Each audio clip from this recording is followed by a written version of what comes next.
El Salvador, yıllarca çetelerin hüküm sürdüğü bir ülkeyken, bugün dünyanın en güvenli bölgelerinden biri olarak anılmaya başladı ve bunun merkezinde dünyanın en büyük ve en sert hapishanelerinden biri olan Sekot yer alıyor. Bu videoda El Salvador'un çetelerle nasıl savaştığını, bu dev hapishanenin neden inşa edildiğini ve ülkeyi nasıl kökten değiştirdiğini anlatacağım. Videodan sakın ayrılmayın. Şimdi başlıyoruz. El Salvador, uzun yıllar boyunca MS-13 ve Barrio 18 gibi dünyanın en ıssız çetelerinin kontrolü altında yaşamış bir ülkeydi. Bu çeteler sadece suç örgütleri değildi. Mahalleleri yöneten, insanlardan haraç toplayan, kuralları koyan, itaatsizliğin bedelini ölümle ödeten paralel birer devletti. Ve halk için sokakta yürümek, işe gitmek, çocuğunu okula göndermek bile her gün ölümle burun buruna gelmek demekti. Cinayet oranları dünyada zirvedeydi. Polis birçok bölgeye giremiyor, siyasetçiler bile çetelerle pazarlık yapmak zorunda kalıyordu. İşte bu karanlık dönemde Nayib Bukele iktidara geldi ve ülkenin kaderini değiştirecek çok sert bir yol seçti. Olağanüstü hal ilan edildi. Binlerce kişi kısa sürede gözaltına alındı ve çetelerin bel kemiğini tamamen kırmak için tarihte benzeri az görülen dev bir hapishane inşa edildi. Terör Muhafaza Merkezi yani CEKOT, bu hapishane sadece bir cezaevi değil, devletin çetelere verdiği açık bir mesajdı. Artık kontrol sizde değil. CEKOT, on binlerce mahkum kapasitesiyle kalın beton duvarları, yüksek güvenlik kuleleri, dikenli tellerle çevrili çok katmanlı güvenlik sistemi ve 24 saat kesintisiz gözetim altında tutulan yapısıyla adeta bir kale gibi tasarlandı. Buraya giren mahkumlar çetelerdeki eski kimliklerini tamamen kaybediyor, üniformalar giyiyor, saçları kesiliyor ve bireysellik tamamen ortadan kaldırılıyor.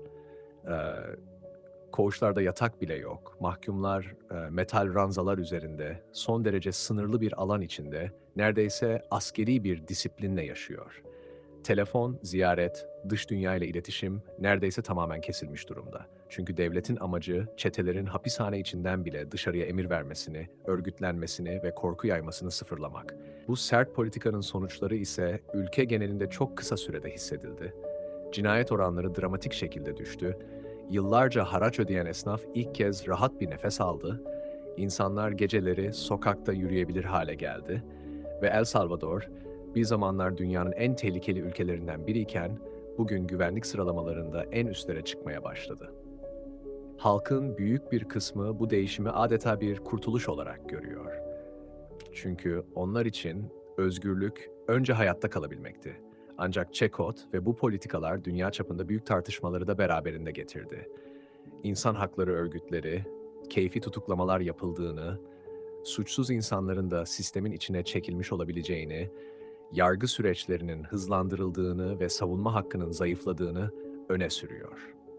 Hapishane koşullarının insan onuruna uygun olup olmadığı, rehabilitasyon yerine mutlak baskının tercih edilmesinin uzun vadede ne gibi sonuçlar doğuracağı sorgulanıyor. Destekleyenler ise yıllarca çeteler tarafından öldürülen, tehdit edilen, evlatlarını kaybeden bir toplum için başka bir seçenek kalmadığını, önce güvenliğin sağlanması gerektiğini savunuyor. Çekot'u gezen gazetecilerin ve içerik üreticilerinin anlattıkları, binlerce mahkumun aynı anda sessizce hareket ettiği, en küçük disiplin ihlaline anında müdahale edilen, korkuyla mutlak kontrolün iç içe geçtiği bir düzeni gözler önüne seriyor. Bu görüntüler izleyenlerde hem güvenlik hissi hem de ürperti uyandırıyor. Çünkü bu hapishane, suçla mücadelenin ne kadar sertleşebileceğinin somut bir örneği. Sonuç olarak Çekot sadece El Salvador'un çetelerle savaşını anlatmıyor. Aynı zamanda modern dünyada devletlerin güvenlik uğruna ne kadar ileri gidebileceğini, toplumların huzur için hangi bedelleri ödemeye razı olduğunu ve güvenlik ile özgürlük arasındaki ince çizginin nerede başladığını sorgulatıyor.